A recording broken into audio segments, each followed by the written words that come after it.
Voces de Sefarad, la judería medieval de Calatayud. Episodio 19. Los Lupiel, los sanadores del alma y el cuerpo. Narrado por Rabbi Yehuda ben Shlomo al-Bilbili, el de Bilbilis. En las calles empedradas de la judería de Calatayud, donde el eco de las oraciones matutinas se mezcla con el murmullo del comercio y el tintineo de las monedas, se alza una casa que guarda secretos de vida y muerte, de sanación y dolor, de hermandad y conflicto. Es la casa de los Lupiel, una familia que durante décadas fue el corazón palpitante de nuestra comunidad, donde las manos que curaban heridas también firmaban contratos que movían la economía de toda la comarca. Hoy, mientras camino por estas piedras que han visto pasar 5 siglos, puedo casi escuchar las voces de Akach, Yehuda, Jacuo y Juz Lupiel. 4 hermanos unidos por la sangre y la profesión, separados por las ambiciones y los conflictos, pero siempre conectados por un destino común que los convertiría en protagonistas de una de las historias más fascinantes de nuestra aljama en los años previos a la gran tragedia de 1492. Salom y bienvenidos de nuevo a Voces de Sefarad. Soy Rabbi Yehuda ben Shlomo al-Bilbili, el de Bilbilis, y hoy os invito a adentraros conmigo en la historia de los Lupiel, una saga familiar que nos revela los secretos más íntimos de la vida en la judería medieval de Calatayud. Capítulo 1. Las manos que sanaban. Imaginad por un momento las calles de nuestra judería en el año 1482.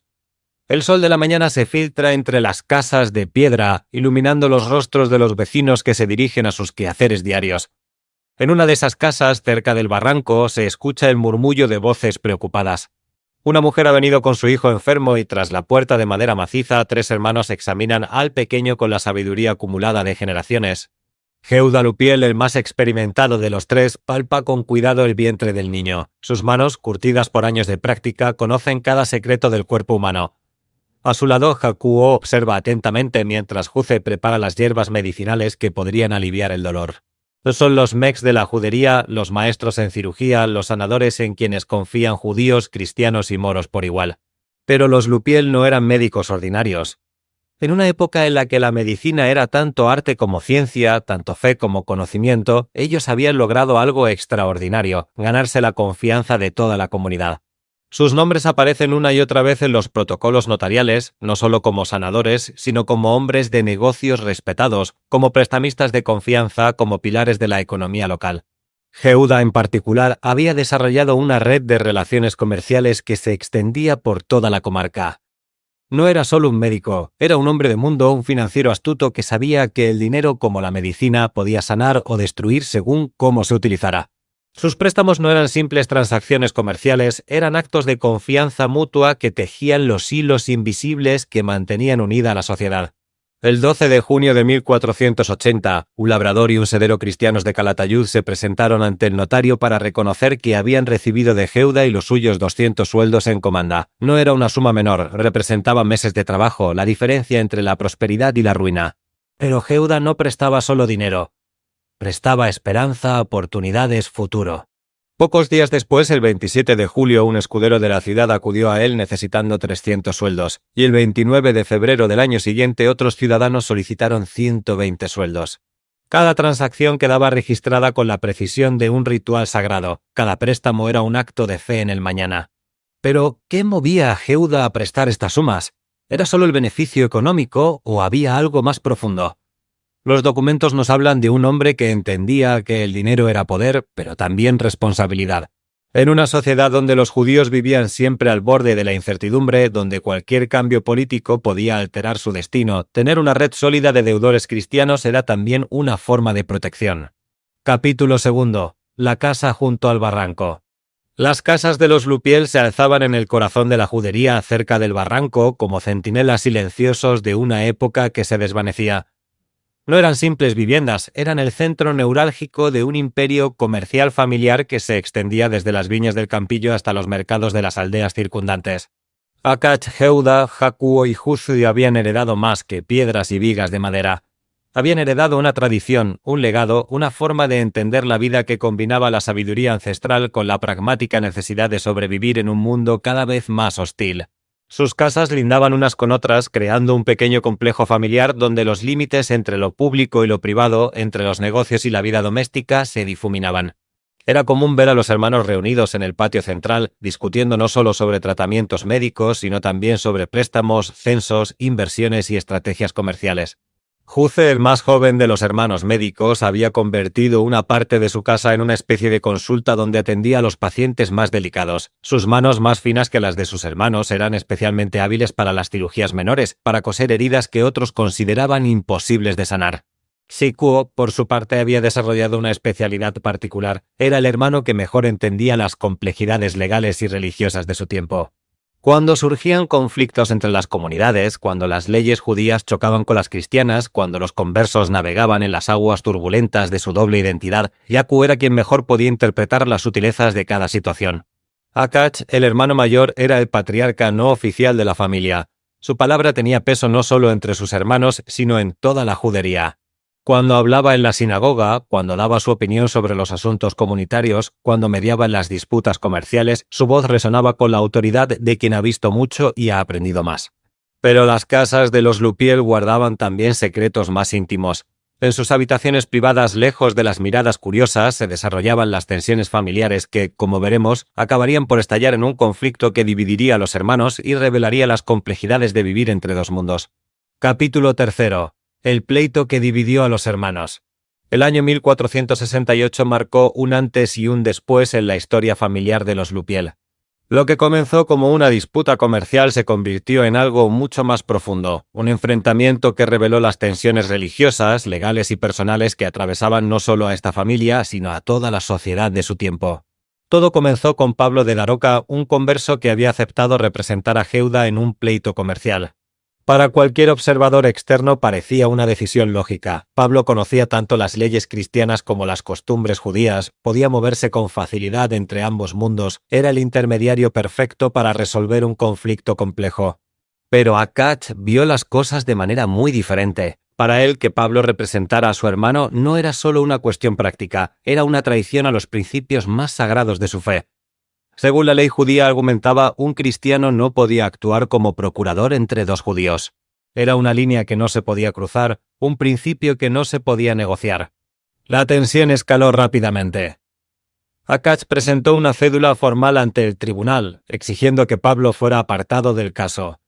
Sus palabras, registradas en los documentos de la época, revelan la profundidad de su convicción. Por ley de judíos, un cristiano no podía ser procurador entre dos de aquellos. Pero Pablo de Daroca no era un hombre que se dejara intimidar fácilmente.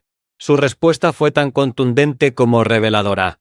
En una cédula que ha llegado hasta nosotros, Pablo argumentó que, según el rabí Moisés de Egipto, el judío que se hacía cristiano no era cristiano, antes era mal judío. Y añadió en hebreo una frase que Jacob Lupiel recordaría años después ante el tribunal inquisitorial: Israel senistamat Israel u Israel, aunque peque, sigue siendo Israel. Estas palabras nos revelan la complejidad existencial de los conversos de la época.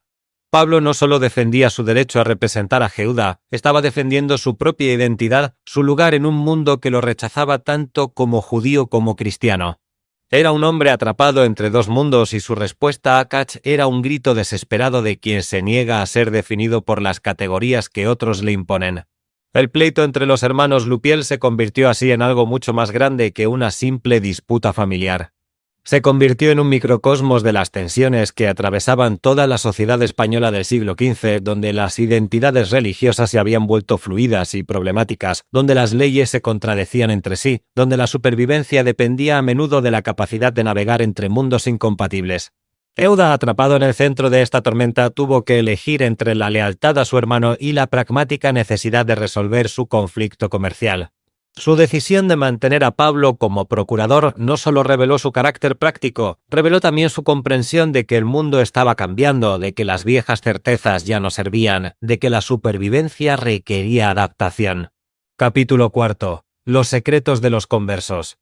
Jacob Lupiel poseía un don particular, la capacidad de escuchar. En una época en la que las palabras podían ser mortales, en la que una frase mal interpretada podía llevar a la hoguera, Jacob había aprendido a moverse con sigilo por los laberintos de la conversación, a captar los matices, a entender lo que se decía y lo que se callaba. Fue precisamente esta habilidad la que lo convirtió en testigo privilegiado de algunos de los secretos más íntimos de su tiempo.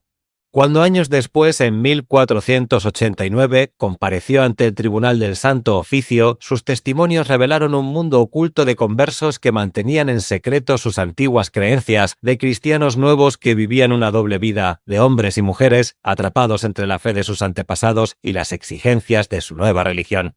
Uno de los casos más reveladores que Hakuo conocía era el de Leonardo de Sant'Ángel y su familia. Los Lupiel habían sido vecinos de Leonardo en Calatayud y esta proximidad les había permitido observar de cerca la vida íntima de esta familia de conversos. Lo que vieron los perturbó profundamente. Leonardo, a pesar de su conversión pública al cristianismo, seguía judaizando en la intimidad de su hogar. Había dejado a su hijo Alfonso ciertas vestiduras judaicas como herencia, un acto que revelaba no solo su apego a la fe de sus antepasados, sino también su determinación de transmitir esa herencia a las siguientes generaciones. Pero había más. Hakuo recordaba vívidamente una transacción que había presenciado años atrás. Leonardo había intentado vender unas vestiduras judaicas a través de un intermediario llamado David Levi, quien debía entregar 50 sueldos al rabí Joseu por una de las piezas. Pero el rabí, por razones que Hakuo no llegó a comprender completamente, se había negado a aceptar la transacción. Este episodio nos revela la complejidad de las relaciones entre conversos y judíos en la Calatayud del siglo XV. Las vestiduras judaicas no eran simples piezas de tela, eran símbolos sagrados, portadores de memoria, vínculos tangibles con una identidad que muchos conversos se negaban a abandonar completamente. El hecho de que Leonardo intentara venderlas sugiere tanto su necesidad económica como su conflicto interno. Quería deshacerse de estos objetos comprometedores, pero al mismo tiempo quería que permanecieran dentro de la comunidad judía. Pero el testimonio más impactante de Hakuo se refería a Gabriel de Santa Cruz, otro converso cuyas palabras revelaron la amargura y el cinismo que podían desarrollar quienes vivían esta doble existencia. Hakuo recordaba vívidamente una escena que había presenciado hacia 1463 en el mercado de Calatayud. Gabriel se encontraba discutiendo acaloradamente con Jeuda Lupiel sobre cuestiones de fe, rodeado de otros cristianos que escuchaban la conversación con curiosidad y tal vez con cierta malicia. En un momento de exasperación, Gabriel había exclamado: «Cuando la cristiandad no me sirva para cobrar los deudos con la espada en la mano, me sirve para mucho». Estas palabras aparentemente cínicas revelaban en realidad una tragedia profunda. Gabriel había reducido su conversión al cristianismo a una mera herramienta práctica, a un medio para obtener ventajas sociales y económicas. Para él la fe se había convertido en una máscara que se ponía y se quitaba según las circunstancias. Era la confesión amarga de un hombre que había perdido no solo su identidad religiosa original, sino también la capacidad de creer genuinamente en cualquier cosa. Hakuo, al recordar estos episodios ante el tribunal inquisitorial, no solo estaba proporcionando información sobre casos específicos de judaización. Estaba revelando el paisaje emocional de una época, el costo humano de las conversiones forzadas, la tragedia de quienes se veían obligados a vivir divididos entre dos mundos irreconciliables. Capítulo 5. La red de los préstamos.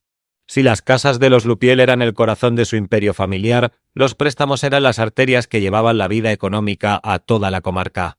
Jeuda en particular había desarrollado un sistema de financiación que era tanto una empresa comercial como una red de relaciones sociales que trascendía las barreras religiosas y étnicas. Los documentos notariales nos revelan la extraordinaria diversidad de sus clientes. El 17 de diciembre de 1483, Zina, viuda del médico Yusmanyan, acudió a Jeuda para venderle una deuda de 135 sueldos que Juan de Ordiales, vecino de Ateca, debía a su difunto marido. Era una transacción compleja que revelaba cómo los Lupiel no solo prestaban dinero, sino que también compraban deudas, creando un mercado secundario de crédito que dinamizaba toda la economía local. Pocos días después, el 19 de diciembre, Muma Pastor, un joven moro de la morería de Terror, recibió de Jeuda un préstamo de 200 sueldos. La imagen es fascinante, un médico judío prestando una suma considerable a un musulmán en una época en la que las tensiones religiosas estaban en su punto más alto. Pero para Jeuda los negocios trascendían las diferencias de fe. El dinero, como la medicina, no conocía fronteras religiosas. El 13 de enero de 1484, Juan Donamilla recibió de Jeuda no dinero, sino un cafiz de buen trigo limpio y mercadero. Este detalle nos revela que los Lupiel no eran solo prestamistas monetarios, eran también comerciantes de productos básicos, intermediarios que facilitaban el intercambio de bienes esenciales para la supervivencia. Pero tal vez la transacción más reveladora fue la del 28 de abril de 1484, cuando dos cristianos de Malanquilla recibieron 100 sueldos de Jeuda. Malanquilla era una aldea pequeña alejada de Calatayud, y el hecho de que sus habitantes acudieran a Geuda para obtener financiación nos habla de la reputación que había alcanzado, de la confianza que inspiraba incluso en comunidades remotas. Vicente González y Antón Ferrando, vecinos de Carenas, confesaron el 2 de mayo haber recibido otros 100 sueldos. Juan de Peromarta y su mujer Toda el 22 de junio reconocieron una deuda de 300 sueldos. Antón de Morata y Catalina el 5 de diciembre otros 100 sueldos.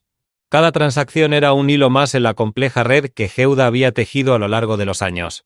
Pero, ¿qué significaban realmente estas cifras? Para entenderlo debemos recordar que un sueldo jaqués equivalía aproximadamente al salario de un día de trabajo de un artesano cualificado. Los 300 sueldos que prestó a Juan de Peromarta representaban casi un año de trabajo. Era una suma que podía cambiar la vida de una familia, que podía significar la diferencia entre la prosperidad y la ruina. Geuda no prestaba estas sumas a la ligera. Cada transacción requería garantías, avales, compromisos que se extendían no solo al deudor principal, sino a menudo a toda su familia. Los documentos hablan de bienes grabados de propiedades que servían como garantía de redes de responsabilidad mutua que creaban vínculos duraderos entre prestamista y deudor. Pero había algo más profundo en estos préstamos. En una época de incertidumbre económica, cuando las cosechas podían perderse por una sequía, cuando una enfermedad podía arruinar a una familia, cuando los cambios políticos podían alterar de la noche a la mañana las condiciones de vida, los préstamos de Geuda representaban una forma de seguridad social informal. Era un sistema de ayuda mutua que permitía a las comunidades rurales sobrevivir a las crisis.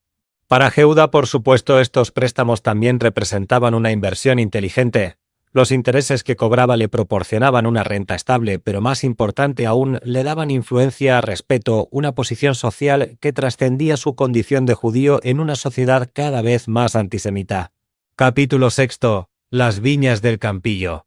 Más allá de las casas de la judería, más allá de los préstamos y las transacciones comerciales, los Lupiel habían construido también un patrimonio tangible que se extendía por los campos que rodeaban Calatayud. Sus viñas en el Campillo no eran solo una inversión económica, eran un símbolo de arraigo, una declaración de fe en el futuro, una apuesta por la permanencia en una tierra que consideraban suya. El Campillo era una zona privilegiada para el cultivo de la vid. Sus suelos, su orientación, su microclima creaban las condiciones perfectas para producir un vino que competía con los mejores de Aragón. Los Lupiel, con su característico ojo para los negocios, habían identificado esta oportunidad y habían invertido no solo dinero, sino también tiempo y esfuerzo en desarrollar sus propiedades vitícolas. Geuda, en particular, había convertido sus viñas en una parte integral de su estrategia económica. No se limitaba a producir vino para el consumo local, había desarrollado una red de distribución que llegaba hasta las aldeas más remotas de la comarca. Sus vinos se servían en las mesas de cristianos, judíos y moros, creando puentes de sabor que trascendían las divisiones religiosas. Pero las viñas representaban también algo más simbólico. En la tradición judía, la vid es un símbolo de bendición, de prosperidad, de la promesa divina de una tierra fértil. Al plantar viñas, al cuidarlas, al ver crecer sus frutos año tras año, los Lupiel estaban afirmando su pertenencia a esta tierra, su derecho a llamarla hogar. Las viñas requerían una inversión a largo plazo. Desde la plantación hasta la primera cosecha útil pasaban varios años. Era una apuesta por el futuro que solo podían hacer quienes confiaban en su permanencia en la tierra. Para los Lupiel, cada cepa plantada era un acto de fe, una declaración de que sus hijos y nietos seguirían cosechando los frutos de su trabajo. Pero las viñas también creaban vínculos con la comunidad cristiana local.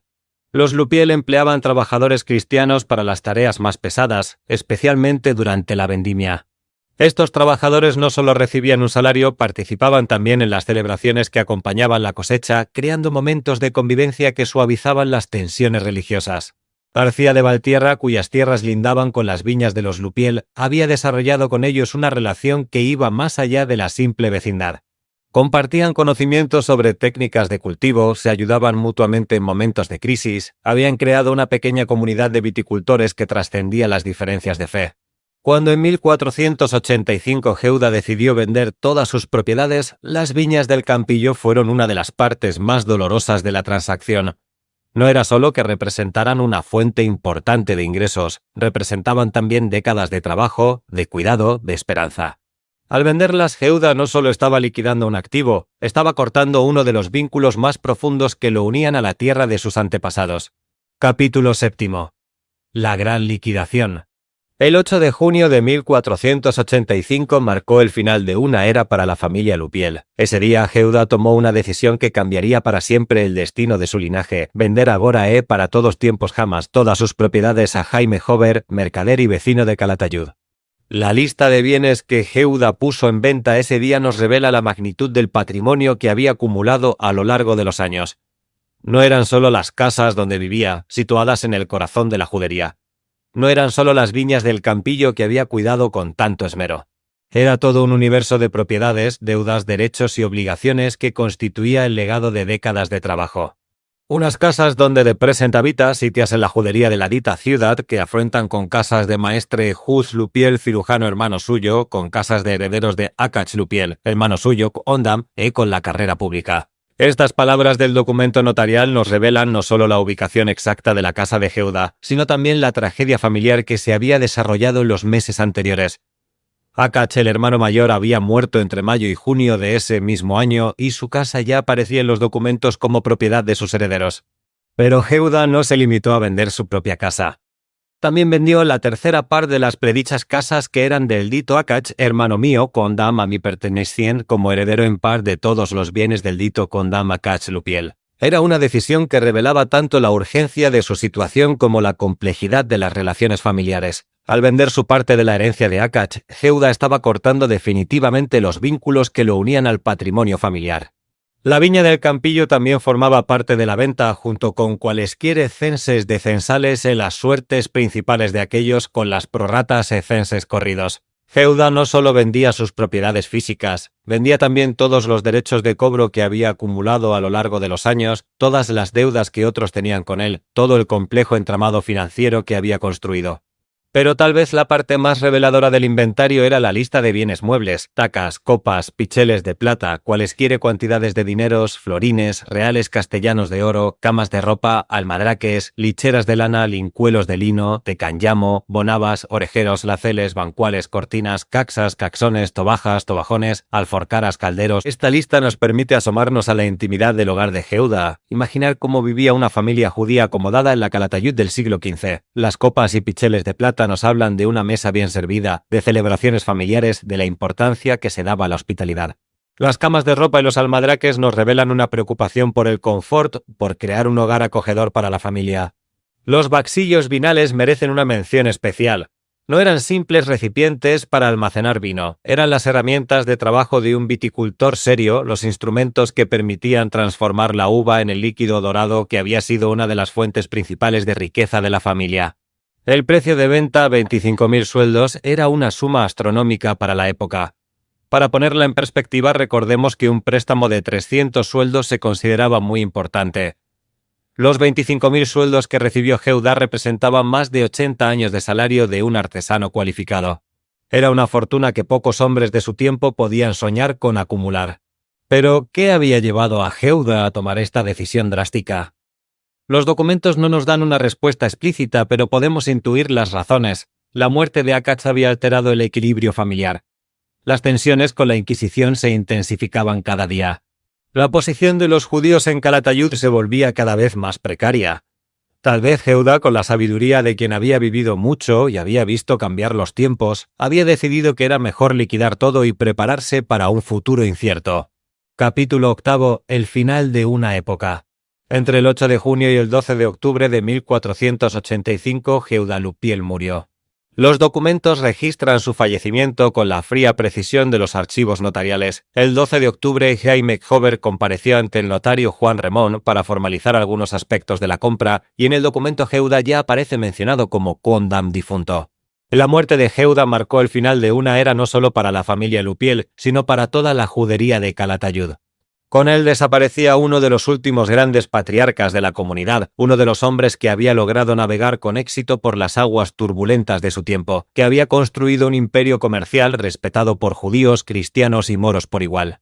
Su viuda, cuyo nombre no nos ha llegado, se encontró de repente en una situación precaria.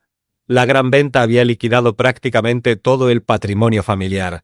Los hermanos supervivientes, Jacuo y Juce, tenían sus propios problemas y sus propias preocupaciones. La red de relaciones comerciales que Geuda había construido durante décadas comenzó a deshacerse sin su presencia unificadora. Hakuo, que había sido testigo de tantos secretos, que había visto de cerca las contradicciones de su tiempo, se encontró convertido en una figura clave para los inquisidores. Su testimonio ante el Tribunal del Santo Oficio en 1489 no solo proporcionó información sobre casos específicos de judaización, se convirtió en una ventana a todo un mundo que estaba desapareciendo. Juze, el más joven de los hermanos médicos, intentó mantener viva la tradición familiar. Sus casas en la judería siguieron siendo un refugio para los enfermos, un lugar donde las manos expertas podían aliviar el dolor y curar las heridas. Pero ya no era lo mismo. Sin Geuda Sinakach, la familia había perdido su centro de gravedad. Las casas que habían sido el corazón de la familia Lupiel comenzaron a cambiar de manos. Los nuevos propietarios cristianos, en su mayoría, transformaron los espacios, borraron las huellas de sus antiguos habitantes, adaptaron las estructuras a sus propias necesidades y costumbres. Las viñas del Campillo siguieron produciendo vino, pero ya no era el vino de los Lupiel. Los nuevos propietarios aplicaron técnicas diferentes, vendieron a mercados diferentes, crearon productos diferentes. El sabor único que había caracterizado los vinos de la familia se perdió para siempre. La red de préstamos que Geuda había construido se desintegró gradualmente. Los deudores siguieron pagando sus obligaciones, pero ahora Jaime Hover, que no tenía ni el conocimiento ni el interés de mantener las relaciones personales que habían sido la base del sistema. Los préstamos se convirtieron en simples transacciones comerciales, perdiendo la dimensión humana que los había caracterizado. Epílogo. La memoria que perdura. Hoy, mientras camino por las calles de la antigua judería de Calatayud, mientras toco las piedras que vieron pasar a los Lupiel, mientras imagino sus voces resonando en estos espacios que ahora guardan silencio, me pregunto qué habría sido de ellos si hubieran vivido en tiempos diferentes. Akach, con su rectitud moral y su apego a los principios, tal vez habría sido un gran rabino, un maestro respetado que habría guiado a su comunidad con sabiduría y compasión. Geuda, con su genio para los negocios y su capacidad para tender puentes entre comunidades, podría haber sido un gran financiero, un hombre que habría contribuido al desarrollo económico de toda la región. Hakuo, con su don para escuchar y su comprensión de las complejidades humanas, habría sido tal vez un gran diplomático, un mediador capaz de resolver los conflictos más complejos. Juze, con sus manos hábiles y su dedicación a la medicina, habría podido desarrollar técnicas quirúrgicas revolucionarias, salvar vidas que en su época se daban por perdidas. Pero la historia no conoce el condicional. Los Lupiel vivieron en el tiempo que les tocó vivir, enfrentaron los desafíos que les tocó enfrentar, tomaron las decisiones que creyeron correctas en las circunstancias que les rodeaban. Su historia es la historia de una época, pero también es una historia universal, la historia de una familia que luchó por sobrevivir, por prosperar, por mantener su dignidad en tiempos difíciles. Los protocolos notariales que nos han permitido reconstruir su historia son más que simples documentos legales, son testimonios de vidas vividas con intensidad, de sueños perseguidos con determinación, de conflictos enfrentados con coraje. Cada transacción registrada, cada préstamo documentado, cada pleito archivado nos habla de seres humanos reales que amaron, sufrieron, esperaron y lucharon en estas mismas calles. La familia Lupiel desapareció de Calatayud mucho antes de 1492. Akach y Geuda murieron en 1485. Hakuo y Juze probablemente siguieron viviendo en la ciudad hasta la expulsión, pero ya no como los protagonistas que habían sido en décadas anteriores. Su época había pasado, su mundo se desvanecía, su legado se dispersaba como las hojas en el viento otoñal. Pero su memoria perdura. Perdura en estos documentos que hemos rescatado del olvido. Perduran las piedras de sus casas que aún se alzan en la judería. Perduran las viñas del Campillo que siguen produciendo vino 5 siglos después. Perdura en la memoria colectiva de una comunidad que, aunque dispersa por el mundo, nunca ha olvidado sus raíces bilbilitanas.